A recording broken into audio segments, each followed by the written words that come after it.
Neste exato momento, acaba de ser divulgada, confirmada, uma notícia urgentíssima, gravíssima, envolvendo Luiz Inácio Lula da Silva. Essa notícia foi divulgada diretamente de Brasília, tá? Esquerda completamente desesperada. É uma notícia que pegou o Brasil inteiro de surpresa e eu vou trazer todos os detalhes e destaques dessa informação que foi anunciada aqui neste exato momento. Além dessa, vou trazer outras várias informações, vou trazer tudo de forma rápida, breve, bem objetiva, do jeitinho que vocês sempre me pedem, do jeitinho que vocês gostam. Rapidamente, só quero convidar você que está do outro lado me assistindo a se inscrever aqui no nosso canal. Para você se inscrever aqui é totalmente gratuito, rápido, automático. É só você olhar aqui embaixo do seu vídeo, tem a palavra chamada inscreva-se ou inscrever-se. É só clicar em cima que automaticamente e gratuitamente você já estará fazendo parte aqui da nossa família. E claro, gente, mais uma vez lembrando aqui, você será muito bem-vindo. Afinal de contas, um cidadão bem informado jamais será escravizado. Esse é o lema aqui do nosso canal. E vamos lá, gente. Eu vou... Esse vídeo, gente, o Ciro Gomes, meu Deus, gente, o que não faz um homem magoado? Às vezes eu tenho a impressão de que o Lula fez algo pro Ciro Gomes que deixou ele completamente, extremamente magoado, furioso mesmo. Em pensar que num passado não tão distante, né, foram muito amigos, né? Lula, Ciro Gomes, inclusive Ciro Gomes já foi até ministro do Lula. Eram grandes aliados num passado não tão distante. E hoje o Ciro Gomes faz revelação bombástica, destruindo Lula sem dó e nem piedade. Vejam, gente, o que faz um homem magoado. Veja bem, nós entramos na Corte Internacional de Haia acusando o Bolsonaro de genocídio da comunidade Yanomami. Sabe o que aconteceu no Peru no governo Lula? 6% a mais de mortes da comunidade Yanomami. E agora? Aí tá aí agora a imprensa inteira a serviço da propaganda do governo, ou descuidada, que eu sei que tem muita gente equilibrada, mas descuidadamente passa celebrando o nosso superávit primário, aliás, o terceiro nosso superávit primário do mês de janeiro. Sabe quais foram os dois maiores? 2021 e 2022 com o Bolsonaro. Compreende? É tudo mentira, cara.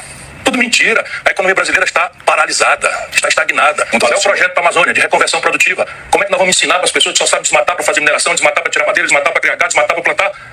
E agora fazer as pessoas aprenderem que a floresta em pé vale muito mais. Claro que vale muito mais. Mas como é que eu vou? Sabe, zoneamento econômico ecológico, reconversão produtiva, financiamento, acesso a mercado, sistemas de empresariar coletivamente para ganho de escala. Nada disso está sequer imaginado. Isso é a deserção máxima do pensamento progressista brasileiro. O senhor disse que os artistas estão batendo palma para isso. Salve Amazônia. Cadê a turma do Salve? Ah, a turmazinha do Salve Amazônia. Eles só apareciam na época do Bolsonaro. Na época do Bolsonaro acabou a farra do boi com o dinheiro do povo brasileiro, acabou a Lei Rouanet praticamente. Então naquela época o Salve Amazônia vinha a todo vapor. Mas no governo Lula, né, gente, é muito dinheiro de Lei Rouanet, 16, 17 bilhões de reais jorrando na conta dos artistas, dos cantores, atores. Afinal de contas, eles ajudaram a colocar o Lula na presidência. Foram assim, igual um enxame nas redes sociais pedindo voto pro Lula, né? Porque sabiam que se o Lula vencesse a eleição ia jorrar bilhões e bilhões através da Lei Rouanet nas suas contas. Então, né? Não tem a Salve Amazônia no governo Lula, gente. É só no governo, né, do ódio. Aqui no governo do amor não tem Salve Amazônia. A Amazônia pode queimar, pode derreter, pode ser destruída, que o pessoal do Salve Amazônia não estão nem aí. O que importa é o dinário, né, o cash, dinheirinho no bolso. Tá aqui, gente, tá? Ciro Gomes simplesmente destroçou o Lula sem dó e nem piedade, gente, tá? E segundo, eu sei que muitos fazem essa pergunta, por que o Ciro Gomes fica tão furioso, tão magoado assim com o Lula, gente? Porque, segundo informações de bastidores, naquela época em que o Lula estava preso, né? Lá em 2018, ele tentou concorrer contra o Bolsonaro, não conseguiu, porque estava ali inelegível. Segundo informações, parece que houve uma conversa de que o Lula poderia colocar o Ciro Gomes para concorrer contra o Bolsonaro. Só que no finalzinho dos 48 do segundo tempo, o Lula foi lá e decidiu colocar o Haddad e não o Ciro Gomes. Então o Ciro Gomes, ele tinha esperança de que o Lula fosse o indicar para concorrer à presidência em 2018. E o Lula da Silva deu um peteco na bunda do Ciro Gomes e colocou o Haddad. Aí, gente, esse é um dos motivos da mágoa do Ciro Gomes com relação ao Lula, e por esse motivo ele vem aí detonando o Lula nas suas entrevistas, nas suas coletivas, nas suas entrevistas, e onde ele pega o microfone, ele desce a lenha no Lula sem dó e nem piedade. Deu uma declaração que, segundo informações de bastidores, deixou o Lula extremamente furioso. Por quê? O Hugo Mota critica o sigilo de 100 anos, cobra transparência a todos os poderes e diz que reagirá a interferências. Para quem vocês acham que o Hugo Mota está aqui mandando o seu recado? aqui pro Lula, que, né, durante a campanha, né, batia no peito, dizia na cara do Bolsonaro, eu vou acabar com o sigilo de 100 anos. Ele disse que ia acabar com o sigilo de 100 anos, né? Se não tem nada de errado, por que esconder? Não foi isso que ele disse, né, pro Bolsonaro, lá naquele debate, quando ele estava ali tentando ser presidente da República? Então, ele disse que ia acabar com o sigilo de 100 anos. No entanto, o sigilo de 100 anos, aqui no governo Lula, ultrapassou zilhões de vezes o sigilo de 100 anos do governo Bolsonaro. Aí o Hugo Mota tá aqui mandando recado. Ele criticou o sigilo de 100 anos e de quebra mandou recado para o STF, né? E diz que reagirá às interferências. Ou seja, uma coisa que vem acontecendo muito é a interferência, né? O STF atropelando, né, com trator o legislativo, né, os parlamentares, tomando decisões como se fossem parlamentares, né? Que é uma prerrogativa do Congresso Nacional. Aí, gente, recado foi dado, né? Diz que vai reagir se houver interferências no legislativo. Recado reto e direto, não só para o Lula, mas também, acho que para o STF. Tá aqui a informação. Vamos ver, trazer aqui esse vídeo para todos vocês, tá? O Bruno Zambelli fez aqui essa postagem que eu achei muito interessante. Ele diz o seguinte: confie no homem, tá? Durante toda essa semana, vi várias pessoas criticando o presidente Bolsonaro, tá? Mal sabiam elas que ele conversou com o novo presidente do Congresso. Adivinhem o que Bolsonaro pediu durante essa conversa com o Hugo Mota. Obrigado, Bolsonaro, verdadeiro líder. O que será que o Bolsonaro pediu durante esta reunião com o Hugo Mota, gente, tá? Vamos entender, assistam. Com relação ao presidente Bolsonaro, as conversas também que eu tive com o presidente Bolsonaro sempre foram conversas muito maduras. Em uma dessas conversas, o presidente tocou na pauta da anistia. E ele fez questão de dizer: olha, eu não estou defendendo a anistia para mim. Os meus problemas jurídicos eu tenho como resolver, o meu partido me ajuda, eu tenho a minha estrutura. A minha preocupação é com essas pessoas que estão sendo condenadas diante dos ataques do 8 de janeiro, que receberam penas muito grandes, e algumas dessas pessoas estão exiladas na Argentina, tendo que morar fora do país. E eu queria discutir esse tema com mais profundidade. A bancada do PL deverá ali procurar, e eu gostaria que isso, entrando na ordem do dia, seja um assunto a ser priorizado a entrar na pauta. Nós sabemos que essa é uma pauta que divide a casa. O PT não quer que trate da anistia, o PL defende a anistia. Com relação ao presidente Bolsonaro... É isso aí, gente. É por isso que a gente admira esse homem, né? Porque o Bolsonaro, gente, ele teve uma reunião com o Hugo Mota. Isso, né, dos acordos que foram feitos, né, das conversas que ele teve antes de apoiar, anunciar, né, para o seu eleitor que ele ia apoiar o Hugo Mota. O Bolsonaro, gente, ele tá lutando com as armas que ele tem, com as forças que ele tem, e a prioridade é essa, anistia, né, ao pessoal do 8 de janeiro. Muitas pessoas estão pegando penas completamente desproporcionais, assim, ao extremo. E ele fez questão de frisar: olha, Hugo Mota, eu não quero anistia para mim, eu tenho toda uma estrutura, tenho advogados, tenho PL, tem financiamento PL que tá aí, né? Eu tô tendo uma ajuda, uma estrutura, uma rede de apoio no meu caso. Agora, eu gostaria que o senhor, como presidente da Câmara dos Deputados, colocasse a anistia, o projeto da anistia para votação, para que fossem beneficiadas aquelas pessoas, né, que estão sendo injustiçadas pela justiça. Claro, gente, que teve pessoas que invadiu, que quebrou, apedrejou, que colocou fogo, que quebrou. Tem pessoas que realmente precisam ser punidas. Eu não estou dizendo aqui, todas as pessoas lá têm que ser anistiadas. Não é isso.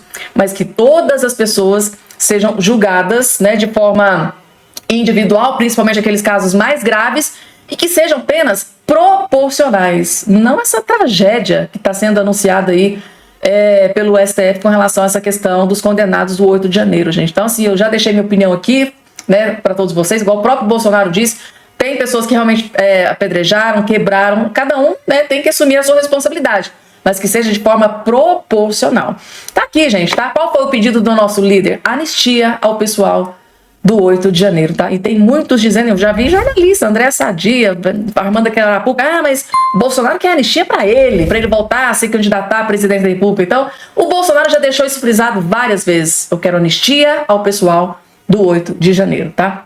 A respeito do ministro do Supremo Tribunal Federal, Alexandre de Moraes, ele que esteve presente ontem na Câmara dos Deputados para a sessão de abertura do ano legislativo de 2025, E aí, ao sair da Casa Legislativa, o magistrado ouviu um agradecimento da filha de um preso político do regime militar. Essa informação é da Revista Oeste. Tá aí na tela essas imagens que aconteceram ontem. A mulher afirmou o seguinte, abre aspas, ministro Alexandre, obrigada por quando o senhor foi ministro da Justiça. Anistia política, fecha aspas. A senhora que aparece na imagem é Rosa Simiana dos Santos, filha de Arthur Pereira da Silva. Ele era um líder sindical do setor ferroviário e integrante do Partido Comunista no Rio Grande do Sul. Ele foi anistiado em 2003. Nesse ano, Moraes era secretário estadual da Justiça de São Paulo na gestão Geraldo Alckmin. Essa é a informação, Pitoli. Mas eu não estou conseguindo juntar lá com o CREA aí, sabia? Me perdoe, Cláudio, quer me ajudar nisso? Não consegui entender. O que eu vejo dessa notícia e me chama a atenção é Alexandre de Moraes no Congresso, na volta das atividades do Parlamento, né, o que sugere para mim, né, em função de quem se trata, como mais um instrumento de pressão. Estou de olho em vocês, hein? Alguém falou impeachment por aqui, de ministro, alguém falou em avançar com anistia, alguém falou... Tá estranho isso aí, né? Eu não consegui juntar o Lé com o CREA nessa informação, porque não foi ele que deu a anistia de 79, né? Ele era secretário de Justiça do Estado de São Paulo, não tem nada a ver com isso. Eu não consegui juntar. Essa notícia é uma notícia que me deixou aqui... Tá bom, obrigado. Mas você consegue juntar essa ideia com o CREA aí, Cláudio? Olha, eu primeiro destaco realmente isso, a presença de Alexandre de Moraes lá no centro do parlamento, para deixar bem claro o seguinte, vocês não são nada, porcaria nenhuma, porque eu mando. Vou dar um exemplo aqui. Nós falamos agora há pouco sobre a cassação, voto que foi feito agora no TRE de São Paulo, Tribunal Regional Eleitoral de São Paulo, aprovando por 5-2 a cassação do mandato da Carla Zambelli. A Carla Zambelli, ela teve quase 1 milhão de votos em 2022 na eleição de São Paulo e foi a deputada, a mulher mais votada, tá? Acontece que o recurso dela vai subir e o Tribunal Superior Eleitoral vai cassar ela também. Por quê? Porque o Tribunal Superior Eleitoral, ele cassou o Deltan Dallagnol, que foi o deputado mais votado do Paraná na eleição de 2022. E o Tribunal Superior Eleitoral cassou o delegado Eduardo Francischini, do PSL, que teve a votação histórica mais elevada de um deputado federal na eleição de 2018. Estadual, Cláudio. Estadual. A mais elevada votação. E alegou que o deputado fez um uso indevido e abuso de poder para falar mal do processo eleitoral e da urna eletrônica. Esse mesmo fundamento adotado para cassar o deputado estadual mais votado da história do Paraná foi usado para dizer que a Carla Zambelli também tem que ser cassada em São Paulo. Então, quando chegar lá em Brasília, vão usar o mesmo argumento. Como usaram com o Deltan Dallagnol, que também foi o mais votado na época dele. Então, para mim, a presença de Alexandre de Moraes no Congresso personifica, deixar bem claro para todos os deputados, e a maioria deles é pragmático, a maioria deles tem um instinto de sobrevivência política acima de qualquer moral, honestidade ou seriedade. Ele está ali para falar, deputado, se você falar mal de alguma coisa do nosso super processo eleitoral, eu vou te caçar. Eu cacei os mais votados lá no Paraná e em São Paulo, eu caço você também. Então, o que nós temos é um poder legislativo, que eu falo ditadura do centrão que o Brasil vive hoje, sustentando o poder judiciário opressor, e essa sustentação é feita na base do medo, no medo de investigações sobre corrupção, no medo de investigações eleitorais, no medo de investigações de um monte de situações que os deputados vivem. Assim, a democracia brasileira está corrompida, deturpada e destruída. O ministro Alexandre de Moraes é esperto, ele é um bom político, ele foi advogado, foi secretário do Kassab, aqui quando o Kassab era prefeito de São Paulo, ele era secretário de transportes, e aqui o Alexandre de Moraes era chamado de o super secretário do Kassab. Então entendam, brasileiros, a relação do Kassab com Alexandre de Moraes, ela tem mais de 15 anos. É uma ascensão política. Os dois controlam o Brasil. A ditadura brasileira tem nome e sobrenome. Tem partido e tem dono. O Kassab e o Alexandre de Moraes. Cláudio, perfeito. Todos se lembram, e eu já disse isso aqui repetidas vezes, sobre todos os riscos, que a estrutura do poder no Brasil é Michel Temer, Kassab e Moraes. Como se deu o início da relação entre Moraes e Kassab, um dia o Brasil vai saber. Um dia o Brasil vai ter a ciência do que se deu para que essa relação tivesse início. E a necessidade da proximidade com Michel Temer, que alça Alexandre de Moraes ao posto de ministro do Supremo Tribunal Federal. Quando eu disse isso, já faz tempo que eu venho dizendo que essa é a estrutura de poder no Brasil, eu posso reafirmar com muita tranquilidade: essa é a estrutura de poder no Brasil, que ainda conta com Gilmar Mendes, que é o mais poderoso nome dentro do Supremo Tribunal Federal. Então a gente tem que entender o seguinte, Cláudio Borgo e audiência da Auriverde, eu preciso tomar todo cuidado aqui, né, para colocar o que eu vou colocar, para que todos entendam.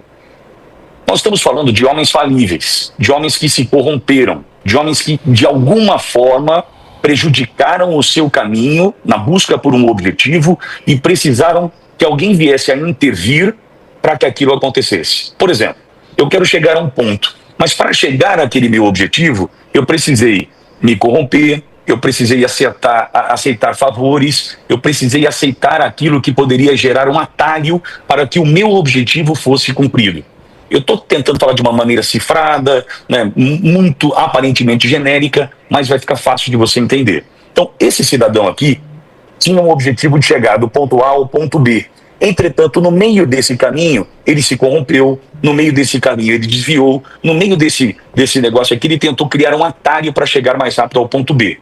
Diante da sua fragilidade pelo tropeço cometido, chega um outro cara e fala assim: ô rapaz, você fez merda aí, né? Fiz. Deixa eu te ajudar. Vem cá, eu vou te proteger. Eu te protejo aqui, você vira o meu protegido e a partir de agora a gente tem um novo caminho para você. É um caminho dentro do poder público, ocupando secretarias municipais, estaduais, até chegar ao posto de ministro.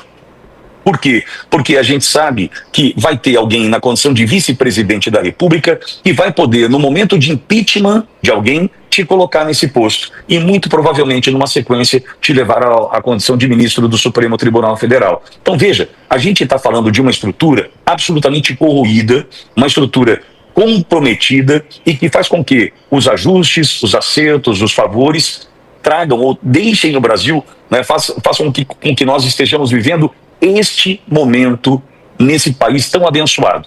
A atualização urgente aqui para todos vocês. Pedido de impeachment de Lula já conta com o apoio de 130 deputados para desespero do Lula, do PT e da esquerda. Gente, tá? Cresce a pressão por impeachment do Lula. Tá aqui na Revista Oeste. O número de deputados que assinaram um pedido de impeachment contra o presidente Lula da Silva chegou a 130 nesta segunda-feira. A iniciativa liderada pelo deputado Rodolfo Nogueira, do PL, parte da oposição. O grupo acusa o chefe do executivo de cometer uma pedalada fiscal ao bloquear recursos do programa Pede Meia, o único programa criado no governo Lula que está dando uma dor de cabeça gigante para o petista, né? O montante ultrapassa 6 bilhões, o Tribunal de Contas da União determinou o bloqueio, o governo tenta reverter a decisão. O pedido de impeachment ainda não foi protocolado, né? A lista de apoiadores inclui parlamentares de legenda que integram até a base do governo, até parlamentares que integram a base do governo Lula assinaram impeachment, como União Brasil, PSD, PP e MDB. E republicanos, que têm grandes ministérios dentro desse atual governo Lula. No entanto, a maioria dos signatários pertence ao PL, partido do ex-presidente Bolsonaro. Também há deputados do Podemos, Cidadania, Novo, PRD e PSDB. Além desses integrantes, a lista de... Ou seja, gente, tá crescendo, tá? Cresce a pressão, por cada assinatura cresce a pressão pelo pedido de impeachment do Lula. Agora, que gente, né? Assim que se conseguir as assinaturas necessárias, vai depender de Hugo Mota. E com relação a Hugo Mota... Próxima informação na tela, denúncia gravíssima. Gente, prestem muita atenção, porque essa informação é extremamente grave, tá? Urgente. Deputado Felipe Barros diz que a Ambipar fechou contratos de R$500 bilhão com o governo Lula 3, sem licitação. Gente, que escândalo que está acontecendo dentro do governo Lula. Graças a Deus, tem parlamentares da oposição de direita que estão ali para fiscalizar, fazer o seu trabalho, né? Fazendo jus a cada voto de confiança. Estou protocolando mais 3 requerimentos para investigar o caso da Ambipar. Estamos pedindo... escutam o vídeo, gente, tá? Assistam e escutem bem, porque o escândalo é gigante. É muito, mas muito pior do que a gente imaginava. Assistam. A Ambipar fecha R$500 bilhão em contratos com o governo federal. Desses 5 contratos, 3 são sem licitação. Eu estou nesse momento protocolando mais 3 requerimentos para investigar a fundo o caso Ambipar. Para vocês terem uma ideia, agora a nossa equipe fez um levantamento das ações na Bolsa de Valores da empresa Ambipar. 3 fatos relevantes para vocês compreenderem a situação. Primeiro deles, do dia 10 ao dia 13 de dezembro de 2024, portanto, um mês antes da assinatura do acordo de cooperação da Ambipar com o governo federal lá em Davos, bolso, a Ambipar teve um crescimento, um pico de 94% nas suas ações da Bolsa de Valores. Será que eles tinham alguma informação privilegiada? Ponto 2. De junho do ano passado até dezembro, a Ambipar teve um crescimento de 3.200% nas suas ações. Já sabiam que iam assinar todos esses contratos? Já sabiam que iam assinar em Davos esse termo de cooperação? Ponto 3. No dia 29 de janeiro deste ano, uma das acionistas da empresa Ambipar, chamada Trust, anunciaram ao mercado que estavam reduzindo a sua participação acionária na Ambipar. Portanto, estavam vendendo parte das suas ações. Ou seja, compraram ações baratas e estavam vendendo ações agora que a Ambipar estava com ações supervalorizadas. O que nos indica que pode haver indícios de informações privilegiadas. Então, nesse contexto, nós estamos protocolando esses 3 requerimentos, tanto para a Comissão de Valores Mobiliários, quanto para a própria Polícia Federal e para a Previc, pedindo que investigue essas movimentações atípicas nas ações da Ambipar na Bolsa de Valores. Tá aí, gente, tá? O deputado federal Felipe Barros fazendo jus a cada voto de confiança, né? Antigamente o Lula pintava e bordava, né? Não tinha rede social, as pessoas não ficavam sabendo das informações, né?